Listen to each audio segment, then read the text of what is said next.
In this video, I'm going to show you how to replace the rear brakes on this GMC Yukon. Let's get started. Let's remove the wheel. 6 22mm lug nuts hold this wheel on. Remove them all.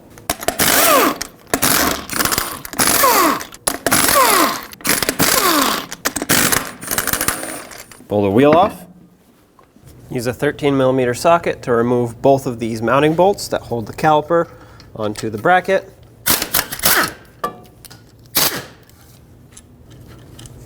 Pull these off. Pry the caliper inward a little bit. This will compress that piston just enough to give you some slack to pull it off. And then once I do pull it off, I'm going to put it right on this trailing arm over here so that it doesn't pull on that brake hose. I don't want to damage the brake hose. Next, I'm going to take the pads off. Now I'm going to take these two 18mm bolts off that hold the caliper bracket onto the axle. Break them free with either a breaker bar or a long ratchet. They are pretty tight on here. Once you do get them to break free, they should come out somewhat easily.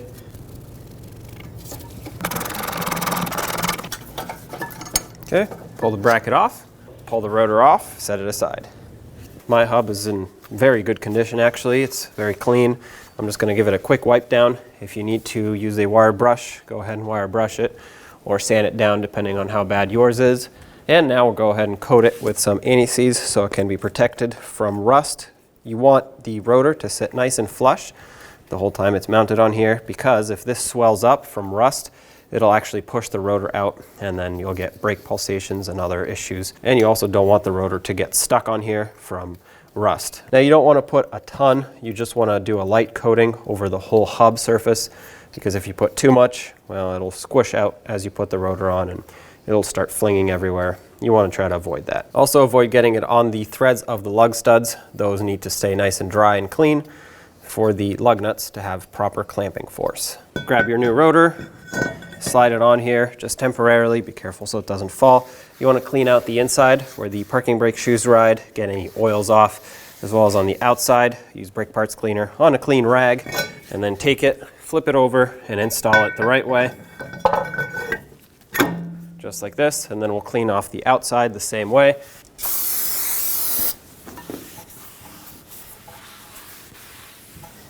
There we go, nice and clean. Now I have my caliper bracket on my workbench. I'm going to take off the anti-rattle clips that are already on here. We're going to have to clean underneath them. Pull them off of both sides. There we go. And then, since mine isn't in horrible condition, I'm going to take a wire brush and brush this all off.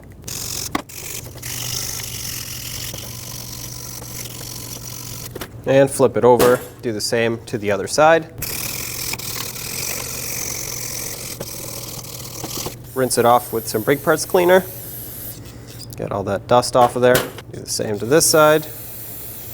We'll wait for it to dry. While we wait for it to dry, I'm going to pull these slider pins out and clean those and re-grease them. These look like they're in good condition with decent grease on them. The only part I want to pay attention to at this point is right here, that ridge. It's a little bit rusty, so I'm just going to take a wire brush to it, but I'm going to wipe the old grease off first, that way it doesn't get all over. If yours are in poor condition, if they're rotted, seized, or anything like that, consider replacing them and of course cleaning inside there. But since I have good grease, I'm going to leave the inside bore as it is, and I'm just going to clean these over here. There we go. That's coming right off. I just want this lip right here clean because that's how it seals up on the boot. So at this point, I'm going to grab some grease, put it in here. This is going to act as a reserve of grease, and I'm also going to lubricate the slider pin. But don't put too much on the pin itself, because if you do, it'll just get wiped off as you put it in here. So just put a very thin coating, and then the rest will be inside there. Now, as you can see, there is air trapped in here that we have to squeeze out, so push in and squeeze the boot. That should push most of the air out. If you still can't, then you can take a pocket screwdriver and very, very gently lift up the boot.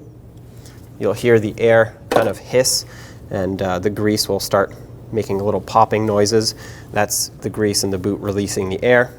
We're good to go here. Work the slider pin in so we can move that grease around, and then flip it over. We're going to do the same to this side. All right. Did the same to this side. This side released the air immediately, so that's good. So now let's put some grease right on these areas that we cleaned earlier. You don't want a lot on here, just a thin coating to basically prevent it from rusting more in the future, especially now that you've wire brushed it and it's bare metal. And if you put too much, it'll actually squeeze out onto the rotor when you put the anti-rattle clips on. So that's why it's important that you don't put too much on. Put some on the other side as well. Now for this, I'm using brake parts silicone paste. So it's silicone paste that is rated for higher temperature. It's important that you do that so that whatever grease you're using doesn't melt. You can use brake grease, that is obviously rated for brakes, but if you use anything other than brake grease, make sure it's high temperature. Now take these, line them up, slide them over. The way you know that they're locked in is when they kind of click and lock into place. Okay, there we go. Press this on. They need to be nice and flush with the caliper bracket. If they're not, that means they're not fully seated. And of course, we're going to do the same to this side over here. There we go. That side seated a lot faster. Now let's get this bracket back on the vehicle. Now take your caliper bracket, slide it over the rotor, and make sure the bolt holes line up. As soon as one of them lines up, start a bolt in so that you can let go and we'll start the other one. There we go. Make sure they start in smoothly.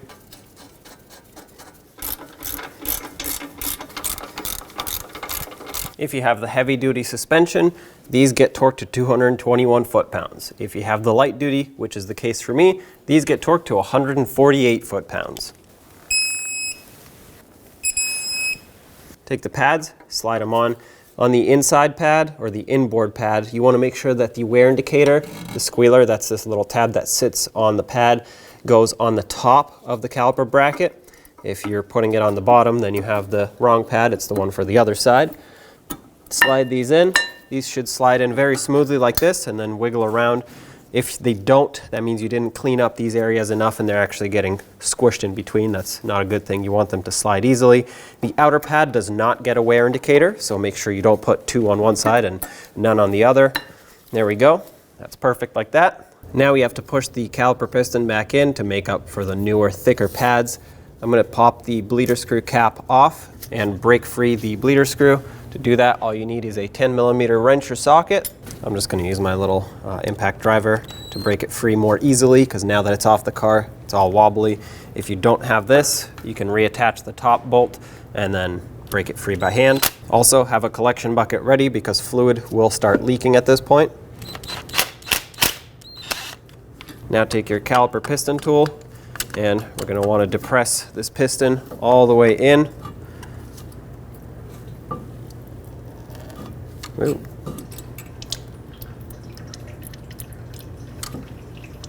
Okay, if you don't have a tool like this, you can do it with some large pliers. Just be very careful how you squeeze and where you put pressure. You don't want to damage the piston face, the boot, or the rest of the caliper.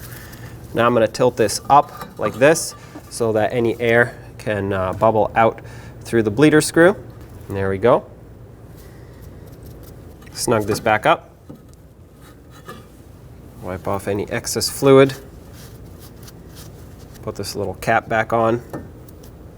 And now you should be able to put the caliper right over these pads here. Make sure it lines up with the two slider pins. Now put the two slider pin bolts back in. Now with these bottomed out, they get torqued to 38 foot-pounds. Okay. There we go. Now you do the same to the other side. Pump up the brake pedal, check that master cylinder to make sure it's full, and let's get the wheel on. Let's get the wheel on.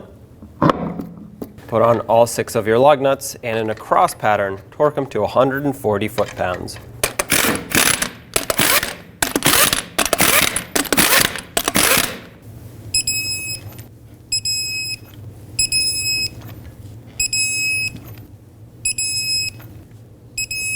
Double check them.